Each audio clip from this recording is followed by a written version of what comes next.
પ્રમુખ સાહેબ મહારાજ વાત કરે કે જયારે પેલા કોકનો અગ્નિ સંસ્કાર કરવાનો હોય ને આપણે જઈએ અને એ વખતે જયારે એની વિધિ ચાલતી હોય ને ત્યારે અંદર અંદર કેવી વાત ચાલે કે ગઈકાલ સુધી તો આ ભાઈને કઈ નહોતું, મને બજારમાં મળ્યા હતા ને વાતો કરતા હતા અને ભેગા બેસીને ચા પીધી, પણ પછી ખબર નહીં શું થયું, આ તો મરણા જરણા સંસાર છે, ગમે ત્યારે ઉપડી જવાય, આપણું પણ એકવાર આવું થવાનું. આવી બધી વાતો સ્મશાનમાં થાય.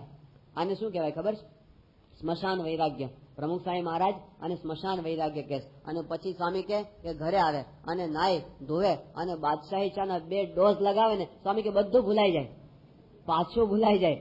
એનો જ ભાઈ હોય ને, સગ્ગો ભાઈ, પોતાની નજર સામે પોતાના ભાઈને મળતો જ, પણ એના માટે મિલકતનો દાવો માંડે કે મને કેટલા આમાંથી મળવાના છે. અરે ભાઈ, એના નથી રહ્યા, તારા ક્યાં રહેવાના છે? પણ આ સાંખ્ય વિચાર આપણને રહેતો નથી. તો ભાગવત ગીતાની અંદર આપણને શ્રી કૃષ્ણ ભગવાને પહેલી વાત આ સમજાવી છે કે સાંખ્ય વિચાર કરવા શીખવો. પૂરી કથા સાંભળવા માટે ડિસ્ક્રિપ્શનમાં આપેલી લિંક પર ક્લિક કરો અથવા શ્રવણમાલા ચેનલમાં જુઓ.